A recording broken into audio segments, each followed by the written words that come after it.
Assalamualaikum warahmatullahi wabarakatuh, teman-teman.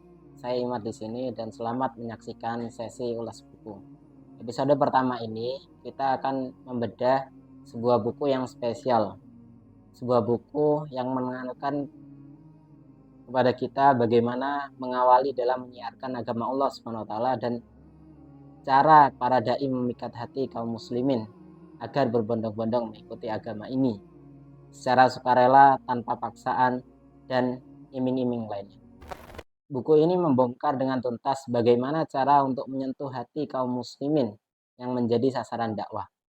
Cocok untuk dibaca oleh para aktivis dakwah, para guru, para murabbi, dan orang-orang pada umumnya ketika melakukan interaksi kepada orang-orang yang baru dikenal. Buku ini juga bisa menjadi sarana evaluasi terhadap gerakan para dai-nya yang kadang kala dalam memulai syiar agama Allah Subhanahu wa taala dengan sesuatu yang dianggap berat untuk diterima dan mengakibatkan pesan-pesan kebaikan yang tidak sampai untuk itu. Untuk itu, langsung saja buku yang akan kita review kali ini adalah buku Bagaimana Menyentuh Hati karya Abbas Assisi.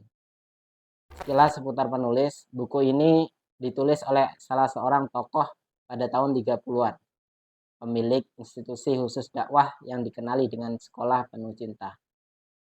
Karena pemiliknya terkenal dan masyhur dengan seorang yang penuh cinta, murah senyum, hati yang lapang dan terbuka. Beliau adalah Syekh Abbas Assisi. Kenapa memilih buku ini?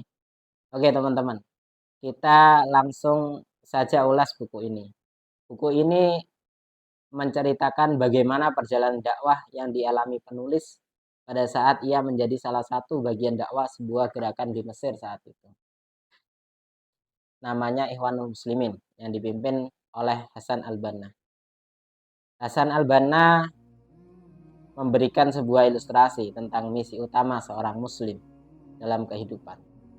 Seperti mekanisme kerja yang dilakukan para petugas listrik di sebuah kota.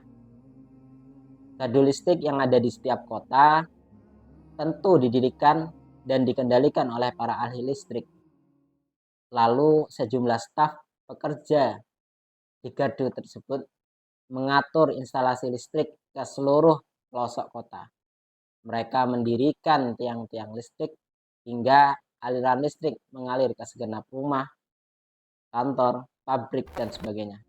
Bila kita lenyapkan arus listrik dari gardunya, praktis seluruh kota menjadi gelap. Meski sebenarnya potensi listrik itu tidak hilang, tapi tak bermanfaat lagi. Dalam buku ini penulis berpesan, para dai sebagai pelaku dakwah itu selain harus bersikap lemah lembut, juga harus memahami bagaimana konsep dakwah itu dilakukan agar semua objek penerima dakwahnya bisa menerima secara utuh dan baik. Semuanya dapat terwujud dengan ajakan dan seruan yang baik, metode dialogis, dan argumentasi yang rasional dengan tanpa mengesampingkan kelembutan atau tanpa celaan.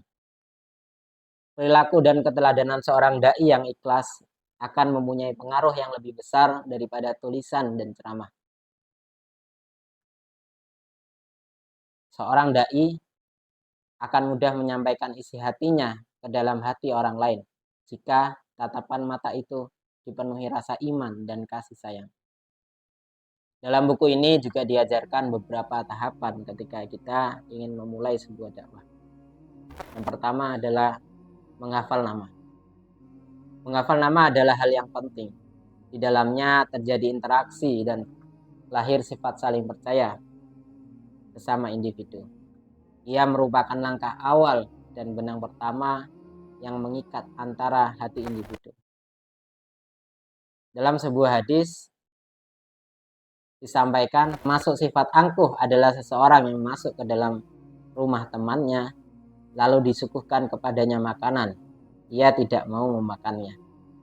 Dan seorang laki-laki yang bersama-sama dengan laki-laki lain dalam perjalanan, tetapi ia tidak menanyakan namanya dan nama orang tuanya. Hadis riwayat Ad-Dailami. Yang kedua adalah bagaimana memulai sebuah perkenalan.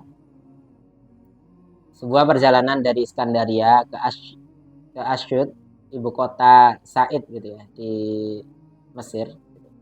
Perjalanan itu membutuhkan waktu yang cukup lama. Di tengah perjalanan, kereta api macet di tengah jalan cukup lama. Didorong oleh hadis, barang siapa mempunyai kelebihan bekal, hendaklah memberikannya kepada orang yang tidak mempunyai bekal. Hadis riwayat Muslim. Maka salah seorang di antara mereka berdiri dan membagi-bagikan makanan kepada para penumpang. Ini merupakan sebuah pintu untuk saling mengenal. Dan kejadian itu meninggalkan kesan yang baik di hati mereka. Lalu yang ketiga adalah dakwah fardiyah. Kita ingat bahwa kisah ketika Rasulullah hijrah ke kota Thaif. Saat itu Rasulullah berlindung di kebun milik Utbah bin Rabi'ah dan Saibah bin Rabi'ah. Yang waktu itu keduanya berada di kebun tersebut dan mengetahui kejadian yang menimpa Rasulullah Shallallahu Alaihi Wasallam. Rasulullah duduk di bawah pohon kurma. Lalu pembantu kebun kurma yang bernama Adas diperintah, ambillah setangkai anggur dan letakkan di nampan ini, lalu berikan kepada orang itu. Adas pun melaksanakan perintah tersebut dan datang ke hadapan Rasulullah seraya berkata, silakan dimakan. Rasulullah menerima anggur tersebut lalu memetiknya. Setelah itu membaca Bismillahirrahmanirrahim dan memakannya. Mendengar bacaan itu, Adas terperanjat dan berujar, demi Allah, ucapan ini bukanlah ucapan penduduk negeri ini. Rasulullah berkata, wahai Adas, kamu berasal dari mana dan apa agamamu? Adas menjawab, saya beragama Nasrani. Saya dari negeri Ninawai. Rasulullah lantas bertanya kembali, apakah dari negerinya Yunus bin Matta, hamba Allah yang salih itu? Adas berkata, apa yang Anda ketahui tentang Yunus bin Matta? Rasulullah menjawab kembali, dia adalah nabi dan saya juga seorang nabi. Mendengar perkataan itu, Adas langsung mencium kepala, tangan dan kaki beliau serta bersyahadat. Dari nada bicara Rasulullah itu terlihat sifat tawaduk beliau, yaitu beliau mendahulukan nama Yunus alaihissalam lebih dahulu sebelum menyebut nama beliau sendiri. Ini pembelajaran penting bagi seorang dai. Banyak di antara kita yang tatkala membicarakan seseorang yang mempunyai kelebihan mengatakan dengan mendahulukan namanya. Dia sekolahnya bersamaan dengan saya, atau dia dulu satu kampus dengan saya. Ungkapan yang lebih baik adalah saya dulu bersamanya waktu di sekolah menengah, atau saya dulu satu kampus dengannya. Selain itu, di dalam buku ini juga dicantumkan sebagaimana apa yang diajarkan di dalam agama Islam, yaitu ada beberapa kiat ataupun sarana-sarana dakwah yang diajarkan oleh Islam untuk memulaikan saudaranya. Di antaranya, yang pertama, jika kita bertemu maka berilah salam. Jika tidak kelihatan saudara kita, maka cari tahulah keadaannya. Yang ketiga, jika saudara kita sakit, maka jenguklah. 4, jika ia mengundangmu, maka penuhilah. Yang kelima, selanjutnya, jika ia bersin dan mengucapkan hamdalah, maka jawablah. ucapan yarhamukallah. Yang keenam, jika ia meninggal dunia maka antarkanlah ke tempat pemakamannya. Nah, itu beberapa ulasan ya terkait buku Bagaimana Menyentuh Hati.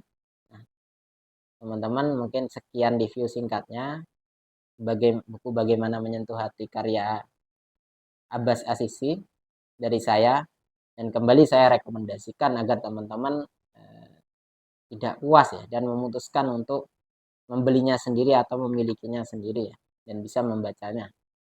Terima kasih sudah menonton video ini sampai habis. Sampai jumpa di video selanjutnya. Wassalamualaikum warahmatullahi wabarakatuh.